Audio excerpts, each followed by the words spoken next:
One of my goals when I'm writing and recording is to find sounds that complement each other in a way that marries them together, or to find sounds that are in contrast to one another where the sounds might have a very different feel or texture. But either way, I'm trying to capture sounds that help tell the story of the song. And for Objects in Space, I decided to go for sounds that contrast each other. This song is based around a very sparse and spacey sounding piano part at a fairly slow tempo also that amplifies the space between the notes even more. And on top of that spacey sounding piano part, there are a lot of additional parts that float in and out throughout the song. Because of all that, I wanted the rhythm section to be very present and pretty dry in the overall tones, making them the centerpiece or the rock that everything else floats around. So to get the right drum vibe, I decided to record the drums in the nice, cozy ISO booth. This is part one of recording Objects in Space off the Evolve EP, and we're looking at the drum and bass recording process.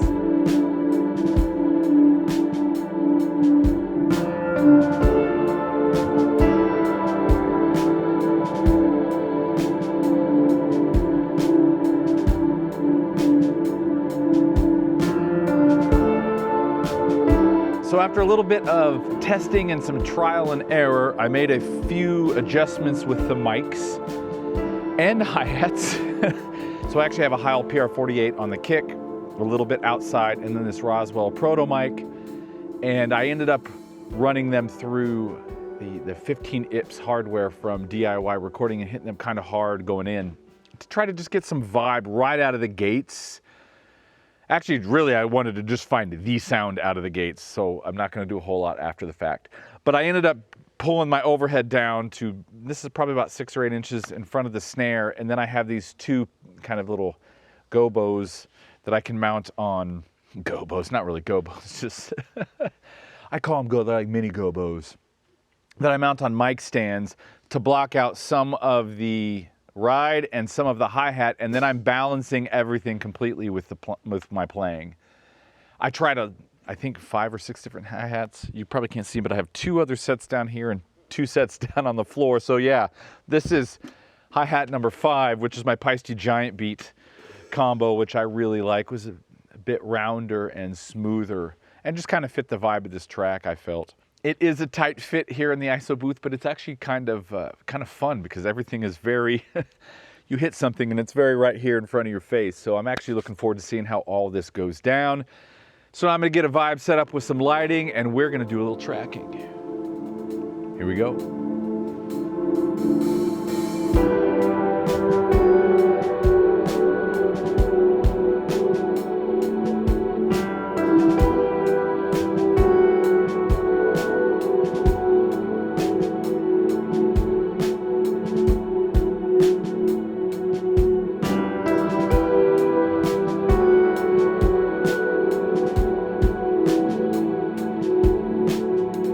This tempo is kicking my ass.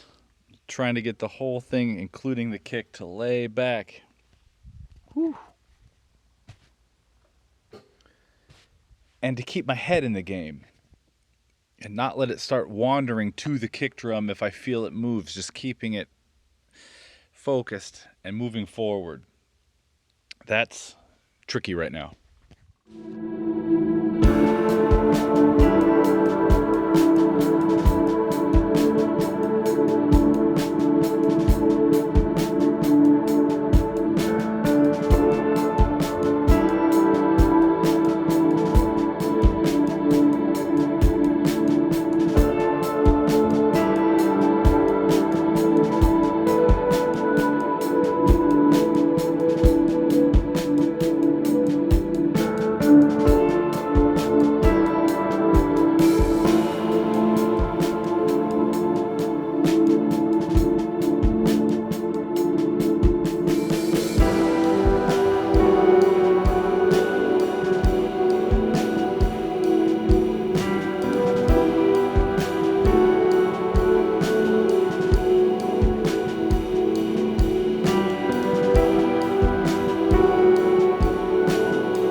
working on the end, which is the final A section. Just gonna have a couple little variations in the groove and see if we can bring this sucker home.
If you enjoy these videos, I would greatly appreciate it if you would like, subscribe, share, hit the notification button, and even sign up for the mailing list. That link is down in the description. Now back to our program.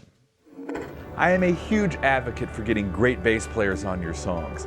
There is so much more they can bring to the table than just mere low end. And once again, I am lucky to have Pete Griffin play on yet another song off the Evolve EP. And just like the other songs, he took the ideas that I had and made them better. Matter of fact, this time I had a written out chart for him. I don't want you to see this too closely so you don't see how poorly written this chart actually is, but he read down this entire chart on the very first playthrough when we were just going over the parts. So now we're gonna take a look at some of the bass recording process and see Pete and I going over some of the parts and how he transforms them into something even better than what I had.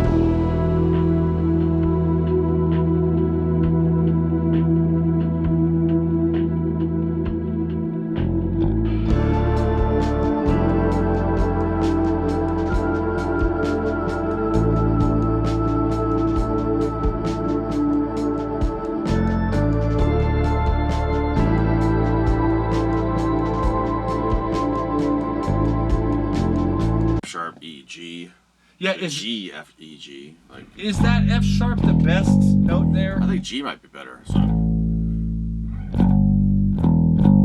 Can we try that? Yeah, absolutely. That would be...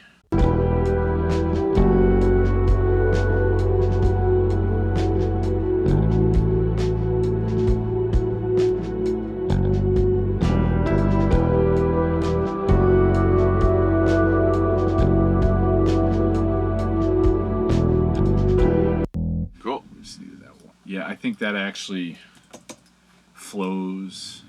For that 3 times, you're going to play the same thing. Okay. So I want basically that 3 bars to feel like a 2-bar static bass line. Okay. That could work. Yeah, and I don't mind the slide either because you got the little vocal I'll do pad. like 2 without it, and then the 3rd one with the slide kind of thing. Well, the 4th time is the same again. Well, the 4th time starts the same, and then it goes to the A. But yeah. Okay, let's try that idea. Cool. 1 bar? Sure. Okay, here we go.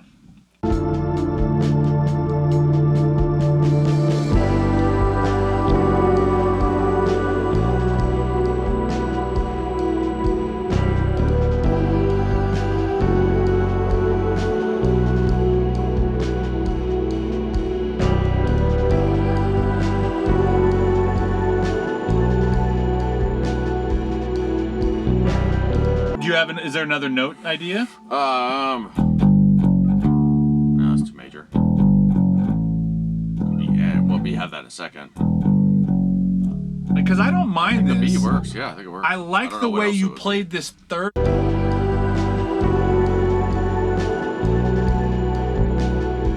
Did you like do a bendy or something? No, it's just one of those little, kind of little hammer-on things. That's cool. Can you do that? Sure. Because that's. I think if you did that all 3 of those, it'd be almost hypnotic. Perfect. Yeah, yeah. All right, here we go. Uno bars.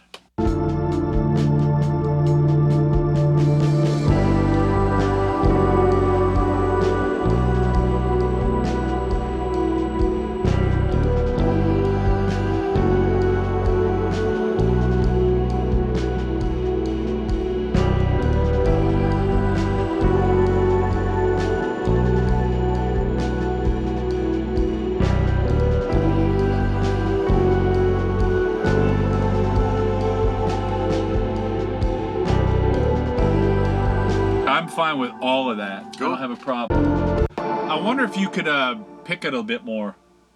The octave. Just sliding into it. You want me to Could you do it that here? Because Cool. we have that, so Yeah. it's there. Yep. But it's kind of cool. I wouldn't mind hearing it a bit more. Yeah, yeah. All right, same spot. Cool.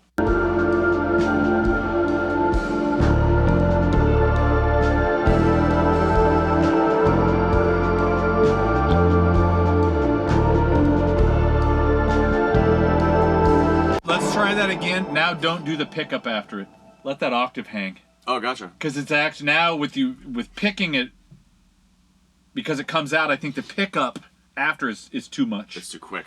Yeah. When you didn't do the pick, when you only slid into it, it felt good going to the pickup. So, if that makes sense. So just skip those. So skip the 2 Cool. pickups I like on it. this one. We've heard it. Yeah, we drilled that into the.